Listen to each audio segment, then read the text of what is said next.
আমাৰ সমষ্টিত যিমানবোৰ উপাসনাস্থলী আছে উপাসনাস্থলীত আমি শৰাই আগবঢ়াওঁ 2011 চনতো আগবঢ়াইছিলোঁ আজিও সেইটো আগবঢ়াইছোঁ আৰু যেতিয়া পাটাচাৰী বিধায়ক হিচাপে নিৰ্বাচন কৰিছিলোঁ সেইটো আগবঢ়াইছিলোঁ। আজি আমাৰ 900 উপাসনাস্থলী মঠ মন্দিৰ নামঘৰ সত্ৰকে আদি কৰি বাথৌ মন্দিৰকে আদি কৰি মছজিদকে আদি কৰি বিভিন্ন উপাসনাস্থলীত আমাৰ অতি কমেও 20-30 জন ৰাইজে আমাৰ শৰাই লৈছে আৰু সেই শৰাই লোৱাৰ পিছত তেওঁলোকৰ আশীৰ্বাদত আজি আমি মনোনয়ন পত্ৰ দাখিল কৰিছোঁ আৰু মনোনয়ন পত্ৰ মই দাখিল কৰাৰ সময়ত মই নথৈ আনন্দিত হৈছোঁ যে যিটো নেকি মই পূৰ্বতে পোৱা নাছিলোঁ যে আজি মনোনয়ন পত্ৰ দাখিল কৰাৰ সময়ত দুগৰাকী কেণ্ডিডেটে এগৰাকী নিৰ্দলীয় দলৰ আৰু এগৰাকী CPIM দলৰ দুয়োগৰাকী আজি আত্মসমৰ্পণ কৰি তেওঁলোকে মোক মানে এখন গামোচা দিছে এখন গামোচা দিছে CPIMৰ পৰা মেচিনত বোৱা হ'লেও কথা নাই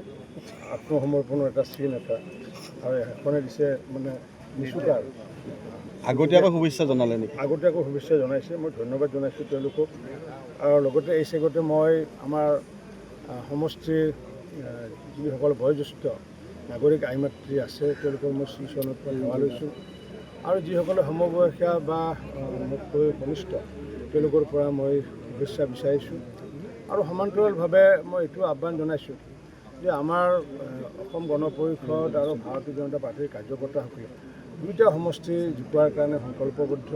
মাননীয় মুখ্যমন্ত্ৰী ডক্টৰ হিমন্ত বিশ্ব শৰ্মা ডাঙৰীয়াই যোৱাকালি মোক টেলিফোন কৰি পেলাই মোক কৈছিলে যে দুয়োটা সমষ্টি যাতে আমি বিপুল ভোটত জয়যুক্ত হ'ব পাৰোঁ তাৰ কাৰণে ইমান বিহিত ব্যৱস্থা ল'ব লাগে মোক জনাইছিলে। সেইটোৰ আধাৰত অহা কাইলৈ আমি ভাৰতীয় জনতা পাৰ্টীৰ কাৰ্যকৰ্তাসকল যিবিলাক মূল কাৰ্যকৰ্তা আছে জিলা পৰ্যায়ৰ হওক বা হেৰিয়াৰ আৰু লগত আমি অসম গণ পৰিষদৰ প্ৰাৰ্থী ধৰ্মেশ্বৰ ৰায়ৰ লগতে তেওঁলোকৰ 2-4জন প্ৰতিনিধিক লৈ আমাৰ কৰণৰখিনি কি আমি কালি নিৰ্দেশনা প্ৰদান কৰিম। পাঠশালাত আমি নাট্য মন্দিৰত আমাৰ সভা আয়োজন কৰা হৈছে।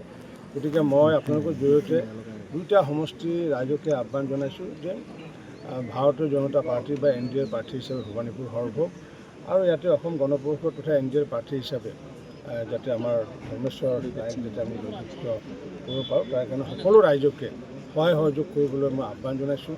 মই ইয়াতে বিধায়ক থাকোঁতে যেনেকুৱাকৈ সৰভোগত বৰপেটা ৰোডত মই কাম কৰিছিলোঁ আজি কিছুদিন আগতে 11 কোটি টকাৰ ৰাস্তা এটা তাৰ কিছুদিন আগতে 15 কোটি টকাৰ কেইবাটাও ৰাস্তা ঠিক তেনেকুৱাকৈ আগন্তুক দিনত ভৱানীপুৰ সৰভোগৰ পৰা বিধায়ক নিৰ্বাচিত হোৱাৰ পিছতো বজালীত যিহেতু মোক এই ৰাইজে যিহেতু মৰম আশীৰ্বাদ কৰিছিলে আৰু সমান্তৰালভাৱে বজালী অঞ্চলৰ কাম কৰি বা আগতে যেনেকুৱাকৈ আমি ধুবুৰী পৰ্যন্ত যেনে কাম কৰিছিলোঁ গতিকে এইপিনে যিহেতু মই এইখিনি চোৱা চিতা কৰোঁ বিশেষকৈ বজালীৰ পৰা ধুবুৰীলৈ গতিকে সেইপিনে কোনে জিকে কোনে নিজিকে নাজানো কিন্তু সমগ্ৰ অঞ্চলটো ৰাইজক আমি সেৱা আগবঢ়াম। গতিকে সমগ্ৰ অঞ্চলৰ ৰাইজৰো আমি আশীৰ্বাদ বিচাৰিছোঁ আৰু নিশ্চিত ৰূপত এইবাৰ মই যিটো দেখিছোঁ যে আমাৰ সমষ্টিটো যিহেতু 11 চনত CPM দলৰ তেনেকুৱা আমাৰ ধন বাজেয়াপ্ত হৈছিলে স্বীকৃতি ফৰফিট হৈছিলে ঠিক তেনেকুৱাকৈ 16 চনত শোচনীয় পৰাজয় হৈছিলে প্ৰায় 20-25 হাজাৰতকৈ অধিক ভোটত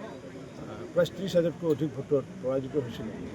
যোৱাবাৰ যিহেতু 21 চনত মই নাছিলোঁ দলে মোক কৈছিলে যে মুখ্যমন্ত্ৰী আৰু সভাপতিয়ে য'ত মানে বেছিকৈ ভোট পায় তেনেকুৱা সমষ্টিত অংশগ্ৰহণ কৰিবলৈ কৈছিলে যাৰ কাৰণে মুখ্যমন্ত্ৰী ডক্টৰ হিমন্ত বিশ্ব শৰ্মা ডাঙৰীয়াক জালুকবাৰী তেখেতৰ পূৰ্বৰে হেৰিয়া আৰু মোক পাটাচাৰী বস্তিত দিছিলে আৰু যাৰ ফলস্বৰূপে দলৰ কথাটো শুদ্ধ আছিলে যাৰ ফলস্বৰূপে হিমন্ত বিশ্ব শৰ্মা ডাঙৰীয়া 77% সৰ্বশ্ৰেষ্ঠ ভোট পাইছিলে আৰু মই দ্বিতীয় সৰ্বশ্ৰেষ্ঠ ভোট পাইছিলোঁ। এইবাৰ যিহেতু দলৰ সভাপতি নহয় দলে মোক আহ্বান জনাইছিলে যে যিহেতু সৰভোগ সমষ্টিত প্ৰথমবাৰৰ কাৰণে সৰভোগৰ কাৰ্যকৰ্তাসকলে কমিউনিষ্টক ভাৰতৰ ভিতৰত পৰাজয় কৰিছিলে আৰু সেইকাৰণে সেই চিটটো NDAত যাতে আমি আনিব পাৰোঁ তাৰ কাৰণে দলে মোক কৈছিলে যে ভৱানীপুৰ সৰভোগত অৱতীৰ্ণ হ'ব লাগিব। যাৰ কাৰণে মই এতিয়াও আশাবাদী মই যিটো লিপছ দেখি গম পাইছোঁ বা যোৱাকালি যিটো জাগৰণ আহিছে নিশ্চিত ৰূপত 1 লাখতকৈ অধিক আমি ভোট পাম বুলি ভাবিছোঁ। তাৰ কেম্পেইনতো মই নাভাবোঁ কাৰণ আমাৰ এই দুটা সমষ্টিৰ কাৰণে এতিয়া দলে কাৰোবাক পঠালে পঠাব কিন্তু আমাৰ যিমান ভৱানীপুৰ সৰভোগ সমষ্টিৰ যিমান আমাৰ জিলা পৰ্যায়ৰ BJPৰে হওক বা AGPৰ কাৰ্যকৰ্তা আছে বা বজালীৰ যিখিনি আছে BJP AGP তেওঁলোকে ষ্টাৰ মানে কেম্পেইনাৰ আমাৰ কাৰণে মোৰ কাৰণে গতিকে আমাৰ ইমান ষ্টাৰ কেম্পেইনাৰ থাকোঁতে বজালীত থাকোঁতে বৰপেটাত থাকোঁতে যদি কোনোবাই যদি ৰাজ্যিকৰ পৰা পঠায় মই ক'বলগীয়া একো নাই ষ্টাৰ কেম্পেইনাৰ হিচাপে আমি কাকো বিচৰা নাই। দলে যদি পঠায় নিশ্চিত ওপৰতো সভা কৰিব লাগিব, কিন্তু আমাৰ প্ৰতিগৰাকী কাৰ্যকৰ্তা বিজেপিৰ এজিপিৰ বজালীৰ কাৰ্যকৰ্তা, বিজেপিৰ এজিপিৰ ভবানীপুৰ সৰ্ভৰ কাৰ্যকৰ্তা, বৰপেটাৰ কাৰ্যকৰ্তা, এই সকলোবোৰ আমাৰ ষ্টাৰ কেম্পেইনাৰ মোৰ দৃষ্টিত। কাৰণ কিয় কাৰ্যকৰ্তাসকলেহে মূল কাম কৰে, গতিকে ষ্টাৰ কেম্পেইনাৰ হাজাৰ হাজাৰ ষ্টাৰ কেম্পেইনাৰ থাকিব। গতিকে মই ভাবোঁ যে নিশ্চিত ওপৰত আমাৰ 3টা সমষ্টি এই জিলাখনত, বিশেষকৈ আমাৰ বৰপেটা বিধানসভা সমষ্টিত আমাৰ কুমাৰ দাস NDAৰ প্ৰাৰ্থী, অসম গণৰ প্ৰাৰ্থী, আমাৰ বজালী আমাৰ ঘনিষ্ঠ ৰায় এজিপি প্ৰাৰ্থী, লগতে হেৰিয়া আৰু লগতে আমাৰ ভবানীপুৰ হেৰি উপৰিও বঙাইগাঁও জিলাতো অন্তত 2টা সমষ্টি, বঙাইগাঁও সমষ্টি নিশ্চিত ওপৰত আমাৰ অসম গণ পৰিষদ তথা হেৰিয়া, আৰু লগতে অভয়পুৰী সমষ্টি ভাৰতীয় জনতা পাৰ্টীৰ প্ৰাৰ্থী ভূপেন ৰায় নিশ্চিত ওপৰত জয় হ'বগৈ। সেইপিনে গোলকগঞ্জতো আমি দেখিমেই নিশ্চিত ওপৰত, সেইপিনে বিলাসীপাৰাত আমি নিশ্চিত ওপৰত যুঁজ দিম। আশা ৰাখিছোঁ যে তাৰে যিসমূহ জনসাধাৰণ যদি চৰকাৰৰ লগত থাকে তেতিয়াহ'লে বিলাসীপাৰাতো আমি অনায়াসে জয়লাভ কৰিম। মনোৰঞ্জন তালুকদাৰে খন্তেক পূৰ্বে কৈছে এইবাৰো নাৰিকল তেওঁৱে ভাঙিব। তেওঁকে ভাঙিব দিম, কাৰণ আমি যেতিয়া সিদ্ধান্ত লৈছোঁ, আমি সেইদিনাখন দলৰ এটা সভা হৈছিলে, মোক দলৰ কাৰ্যকৰ্তাসকলে মোক ক'লে যে তেখেতৰ ইমান এটা আফচোচ থাকি গ'ল, গতিকে তেখেতক অন্তত নাৰিকল ভাঙিব এটা দিব পাৰিলে ভাল আছে। তাৰপিছত দলে আমাৰ মোহন দাসৰ সভাপতিত্বত বিপুল তালুকদাৰৰ লগতো উপস্থিতিত এখন সভাত এটা সিদ্ধান্ত লৈছে যে আমি জয় হোৱাৰ পিছত যদি প্ৰথম আঁচনিটো আমি প্ৰাক্তন বিধায়কৰ জৰিয়তে নাৰিকল ভাঙা সিদ্ধান্ত এটা লৈছে। মোৰ ক'বলগীয়া একো নাই। আৰু কৈছে যে আপোনাৰ ঘৰে নাই, যিহেতু আপোনাৰ গান এটা ওলাইছিলে ঘৰৰ ল'ৰা ঘৰলৈ উভতিছে, সেই ক্ষেত্ৰত ঘৰে নাই বুলি কৈছে। এইটো কোনোবাই এটা গান গাইছে, কোনোবাই কি কয়, কোনোবাই নকয়, মইতো কোৱা নাই নহয়, মোৰ মুখেৰেতো কোৱা নাই। মোৰ ঘৰ গোটেই অসমখনে মোৰ ঘৰ বুলি কওঁ। গতিকে আজি যি আমাৰ নিজে যি বান্ধা যিটো ঘৰ, মোৰ কাৰণে অসমৰ প্ৰতিটো পৰিয়ালে আমাৰ কাৰণে ঘৰ। ভাৰতীয় জনতা পাৰ্টি যিমান পৰিয়াল আছে, অসমৰ যিমান পৰিয়াল আছে, প্ৰতিটো পৰিয়ালে আমাৰ ঘৰ। তাৰে ভিতৰত চিমেণ্ট ৰ'ডেৰে বন্ধা দেউতাৰ দিনত মানে এটা বৰপেটাটোত আছে, ঠিক তেনেকুৱা পাঠশালাত এটা আছে। গতিকে ইয়াতে যেতিয়া আহিম কেতিয়াবা, এওঁলোকে কাৰোবাক লগাই দিব যে এই গীতটো এইবাৰ ইয়াতে লগাই দিব লাগে, ঘৰৰ ল'ৰা ইয়াতে মোৰ ঘৰ আছে। গতিকে যোনে যেনেকৈ চিন্তা কৰে, এতিয়া কিছু বছৰ পিছত যদি মই ইয়াতে আহোঁ, এই ইয়াৰে কাৰ্যকৰ্তাই আকৌ সেই গানটো লগাই দিব, ঘৰৰ ল'ৰা ঘৰলৈ ঘূৰি আহিছে। কাৰণ কিয় মইতো আজি ৰাতিপুৱা যেতিয়া সেৱা কৰোঁতে মইতো আমাৰ গাঁৱৰ যিটো দুইবিৰাণ নামঘৰতে মই সেৱা কৰি আহিছোঁ। গতিকে এতিয়া কোনোবাই গানত কি কৈছে মই নাজানো, এইটো কাৰ্যকৰ্তাসকলে গীত বনাইছে, মইতো গীত বনোৱা নাই, মইতো মুখেৰে কোৱা নাই। গতিকে কোনোবাই গীত গাব পাৰে, কোনে কি গীত গাইছে মই নাজানো।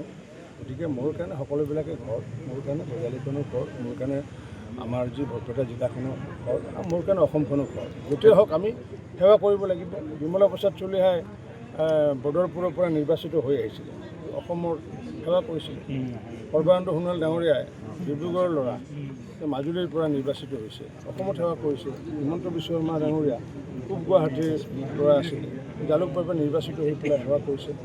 ঠিক তেনেকৈ প্ৰদ্যুৎ বৰদলৈ মাৰ্ঘেৰিটাৰ ল'ৰা, গুৱাহাটীৰ পৰা সেৱা কৰিব। গতিকে সেইটো কথা নাই, আমাৰ কাৰণে অসমখনে ঘৰ, ভাৰতবৰ্ষখনে আমাৰ ঘৰ, ভাৰতবৰ্ষৰ প্ৰতিটো পৰিয়ালে আমাৰ পৰিয়াল। দাদা, মনোৰঞ্জন তালুকদাৰক আপুনি সত্ৰ নামঘৰত যাবলৈ কৈছিলে, কিন্তু তেওঁ কৈছে যে তাৰ কোনো প্ৰয়োজন নাই, আশীৰ্বাদ লোৱাৰ কোনো প্ৰয়োজন নাই, ৰাইজে তেওঁক আশীৰ্বাদ দিব বুলি কৈছে। ৰাইজে কেনেকুৱা, ৰাইজে যি ৰাইজসকলে যিটোত মানে দোৱা কৰে, যি ৰাইজসকলে নামঘৰত যায়, হেৰিয়াত যায়, য'ত নেকি জগতগুৰু শ্ৰীমন্ত শংকৰদেৱ, মাধৱদেৱ, হৰিদেৱ, দামোদৰদেৱে পাতি থোৱা যোৱা যিসমূহ স্থান, যি ভাৰতীয় সংস্কৃতিৰ যি ঐতিহাসিক, যি 5000 বছৰ পূৰ্বে স্থাপন কৰা যিসমূহ মন্দিৰ, যি পৰম্পৰা বা যি ইছলাম ধৰ্মৰ যি পৰম্পৰা, সেইবোৰত যদি আস্থা নাই তেতিয়াহ'লে মোৰতো ক'বলগীয়া একো নাই।